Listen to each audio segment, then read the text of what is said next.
Hello, welcome to Wednesday evening's North West Tonight with Roger Johnson. Thank you for your company. Our top story.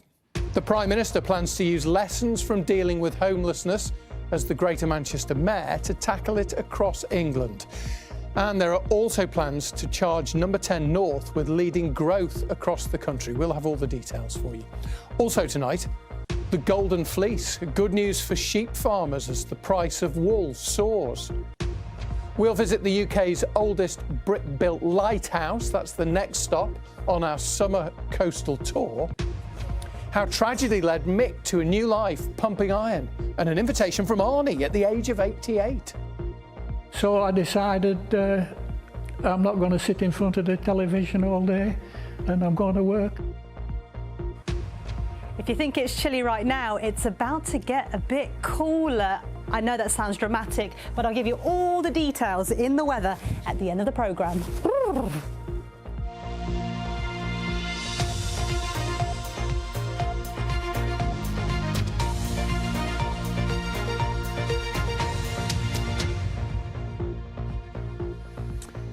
When Andy Burnham stood outside Downing Street on his first day as Prime Minister, he made two pledges. The first was to shift power away from London, the other to end rough sleeping. Well, today we have more detail on both of those policy areas. First, that devolution of political power. Of course, the Number 10 North office is already open in Albert Square, and today the Prime Minister outlined how it will work. It will effectively be a northern branch of the Treasury, but it will carry responsibility for driving productivity and growth, not just in the north, but across the country, and we're going to talk more about that shortly. The second announcement was on rough sleeping, and the Prime Minister says he wants to make sure that this winter all rough sleepers have a bed and a route off the streets. Well, local authorities and charities in the north are getting around £37 million to make this happen. Now, when Andy Burnham was Mayor of Greater Manchester, I'm sure you remember, he put a fair amount of political capital and real capital, cash, into tackling the problem. His bed every night scheme saw rough sleeping drop from an average of 268 a night in 2018 to just 89 by 2021. Since then, the figures have crept up again. Now there are almost on average 200 people sleeping outside every night. So it's a difficult issue to solve. Anna Jameson has spent the day talking to rough sleepers and charities in Manchester.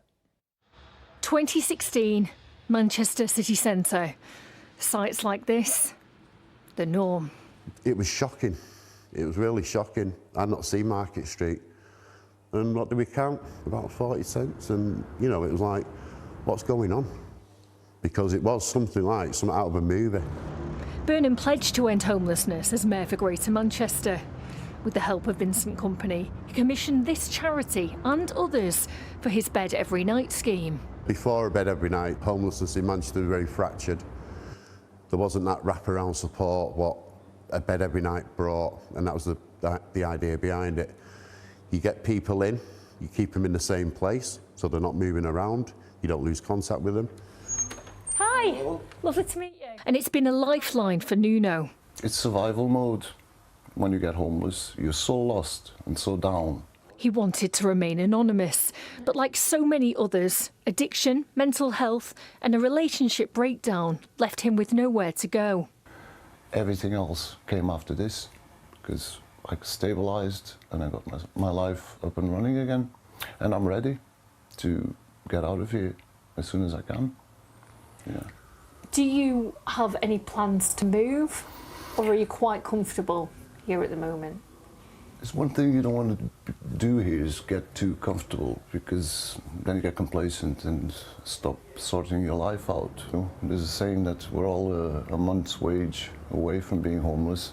I will soon go through that door behind me and issue my first instruction to end rough sleeping in our country. And today, another promise to get everyone in by Christmas. A vow inspired by the COVID pandemic era that saw thousands of rough sleepers housed in hotels and temporary accommodation. This is where all the gentlemen hang out in the evening time. I do think it's a big goal, a big step to take. I definitely do think that. Obviously, with the weather dropping below zero around Christmas time, everybody does have to go indoors anyway. It's an obligation for that. But if you can get everybody in again, like COVID, that works. 10 minutes away in Castlefield, and it's now 5 months since this pioneering homeless village opened. This isn't a homeless shelter. No one here is homeless, but they just were at the point of arrival. It's bespoke to each individual, and we're teaching people those life skills they need to manage a home, manage the finances, get ready for work and contribute to society again. Has he set himself up for a fall? Do you know what? I'm a glass half full kind of person, so I think if you shoot for the ceiling, you might get a couple of inches off the floor, but if you shoot for the stars, at least you might hit the ceiling. And I think, you know, there are still some people sleeping rough in Manchester, but it would have been a heck of a lot worse if we hadn't have had a go. And now the pressure's on to deliver. Anna Jameson, BBC North West Tonight in Manchester. So that's the rough sleeping side of things. What about the number 10 North announcement, which was made today? Devolution of power away from London, of course, is central to Andy Burnham's vision. He's made a quick start as well. He's already had a cabinet meeting in his Northern HQ on Albert Square, and the recruitment of civil servants to work there is well underway. Today, he laid out his plan. Number 10 North will have a single big task, driving growth, as the Ashton-under-Lyne MP and Housing Secretary Angela Rayner explained earlier. Number 10 North is almost a delivery unit to work with mayors, to work with local authorities, to work with business and other partners to drive the economic growth in every postcode, which is what the Prime Minister has set out. Zoe Billingham is from the think tank, the Institute for Public Policy Research North, and she's here, as you can see. Thank you for coming in, Zoe. How will this work, do you think? I think this is great news today about economic growth being driven out of the North and out of Number 10 North. The Prime Minister came in and promised to deliver on growth in every postcode, good growth in every postcode, and I think the signs are good. So I'm really hopeful that this is actually just the beginning of devolution out of London. You used to work in the Treasury. He's effectively taken a big chunk of what the Treasury is responsible for and taking it away from the Chancellor, taking it away from the people in London, of which you used to be one, and put it up in Manchester. There's a risk, is there, that he'll alienate the Treasury here? I think actually the risk is that the Treasury has almost got too much to do as it stands, because it's both the ministry that kind of keeps a tab on public spending, and it's also the ministry that's meant to deliver growth. And frankly, growth in recent years has been pretty anaemic, so I'm not sure it's been delivering on that job. So I think it's quite right, actually, to split the functions of the Treasury and say to the Treasury, look, you're really good at doing this bit, which is the public spending control, but actually let's move the other bit to Manchester, to Number 10 North, and really kind of reach new people in the country and, you know, allow that Number 10 North to really grow and expand its role, to reach out to businesses in the Northwest, of course, but also across the North, the Midlands and the rest of the country, and empower them. I think it's their time to shine. How will it work in practical terms then? Because you're taking over, I mean, there's a big picture of a big building we showed a minute ago. They've not got the whole of that building even, have they? I know they're building a new one, but are they going to have enough people to actually do what they've been tasked to do? I think it's actually pretty impressive how quickly they've got up and running. I mean, this was only, you know, announced to the country, what, a month ago or so, and already the fact that they've got civil servants there, they've got political advisors, they're hosting the National Economic Council, they've had the mayors there. You know, this is already a operation, and as you say, they will be due to move offices, and I'm sure the team will, you know, expand again, and especially with this new remit handed over to it from the Treasury. So this is really just the beginning, but already I think they've started well.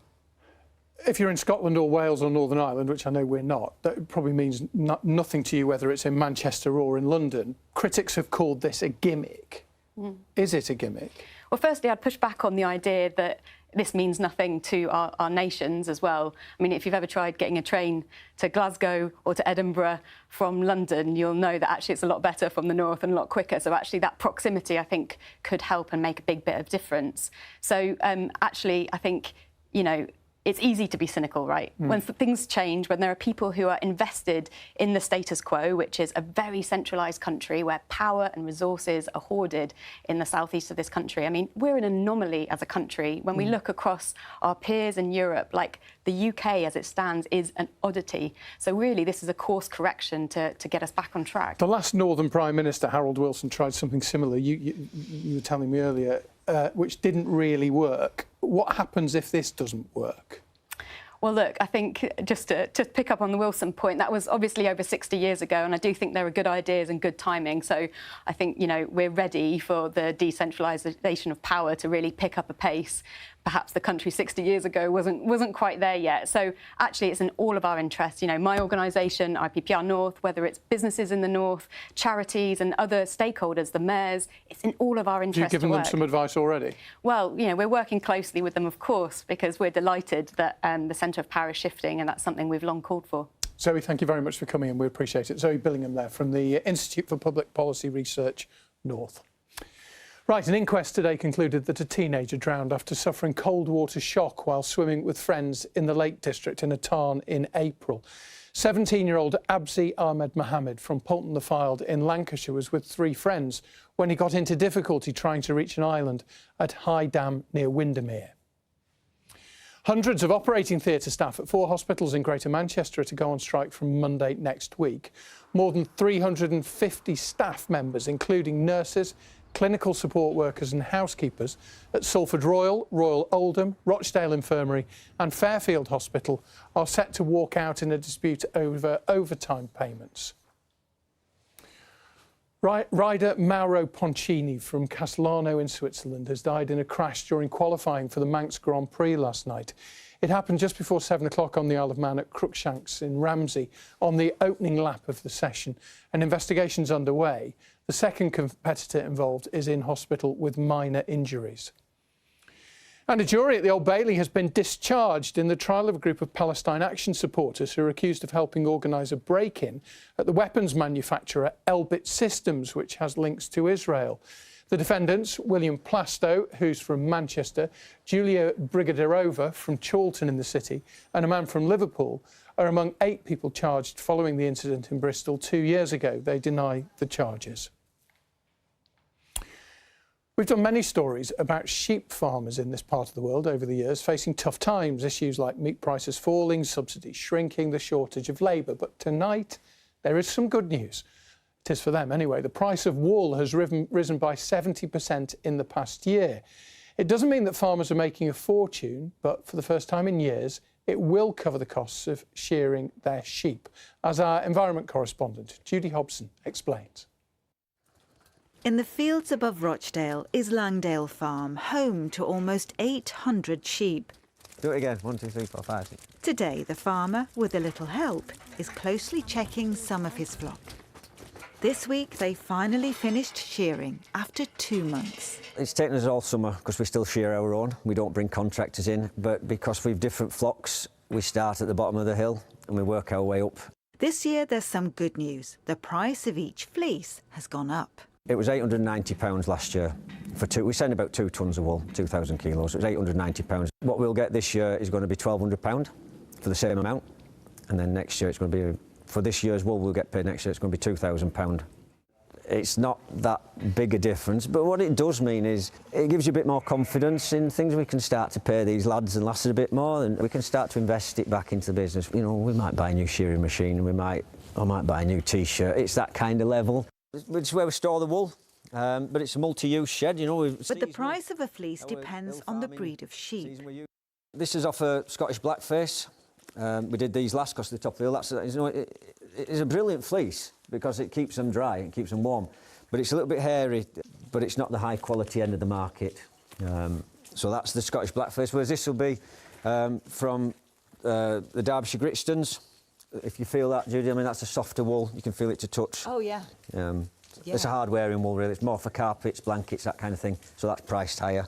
Bruce sends his wool to the British Wool Board. So it's really, at its simplest, it's a supply and demand story. So from a supply side, there's less wool available globally than there were a few years ago. On the demand side, we're seeing really strong interest from sectors such as the contract carpet sector, but we're also seeing more and more consumer demand coming through as well, as consumers look for alternatives to synthetic products and look for more natural products. A lot of the hill flocks have gone, particularly big hill flocks, through nature, supposedly rewilding schemes, and because of that financial returns dropping, the next generation not been coming through really. Upland hill farming is facing unprecedented challenges, including rising costs and a lack of available grants. Making some money back from wool is a welcome relief for some farmers. Judy Hobson, BBC North West Tonight. Now, the Prime Minister has promised to meet campaigners who are calling for increased funding for brain cancer treatments. It's the largest cancer killer of people under 40, and yet it receives only 2% of all research funding. It comes as a 39-year-old dad from Disley near Stockport prepares for a third operation to help extend his life. Hugh McCandless knows these statistics, and as a GP working in Buxton, he understands them better than most. 3 weeks today, Hugh will be in an operating theatre at Salford Royal. For the third time, he'll be kept awake as surgeons remove part of his skull to try to take out more of his tumour. I'll be slightly anxious before, I'll be worried, but I will get through it. I will do it because I know the benefits from it outweigh the risks. Brain tumour treatments have changed little in decades. Laura Nuttall from Lancashire, who we featured on North West Tonight many times before she died in 2023, was a prominent campaigner for improved funding. Archie is here with us now. Good morning. Morning. Her message was amplified by Archie Goodburn, a Commonwealth Games swimming champion living with brain cancer, when he appeared recently on BBC Breakfast.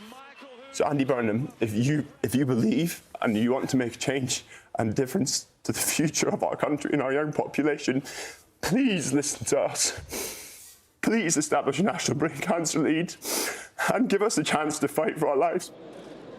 Hugh is a keen runner. His fitness is key to his suitability for further surgery.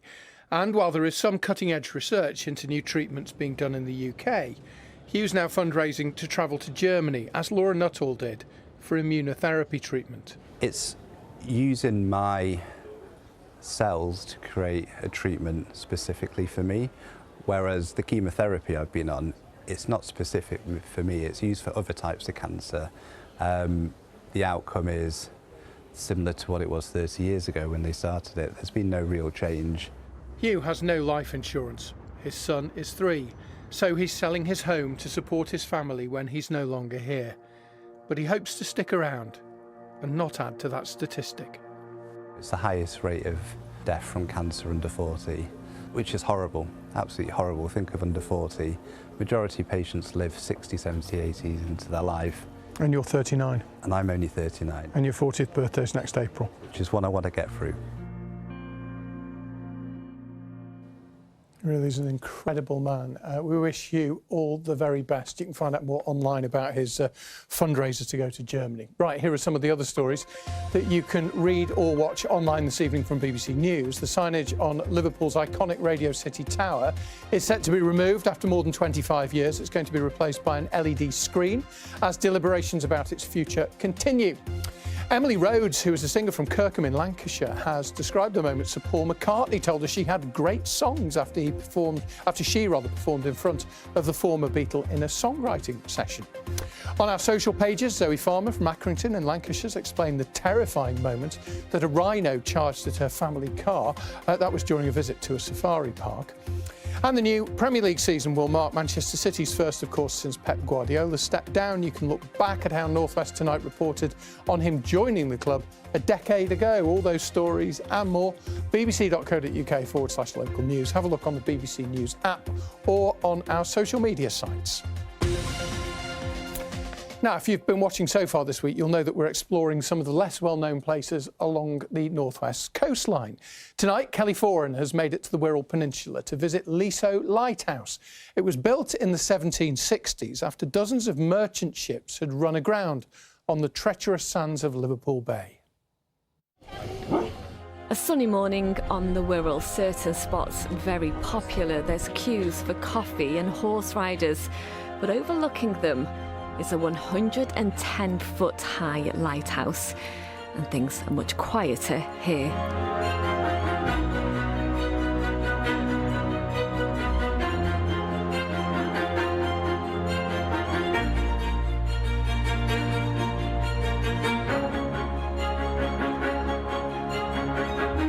So yeah, come on in. Thank you. As you can imagine, you have to be quite fit coming in.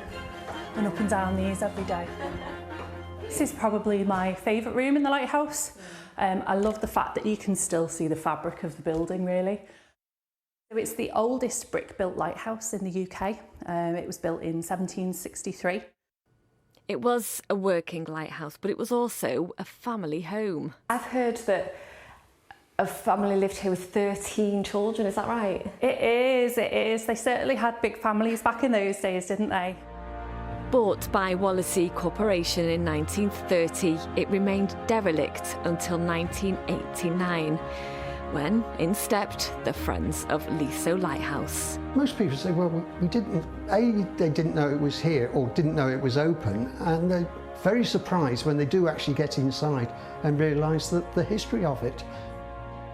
And the views from here, what can we see? Not a lot at the moment until we get a lot higher. We'll keep on climbing then, at the top of the spirally staircase.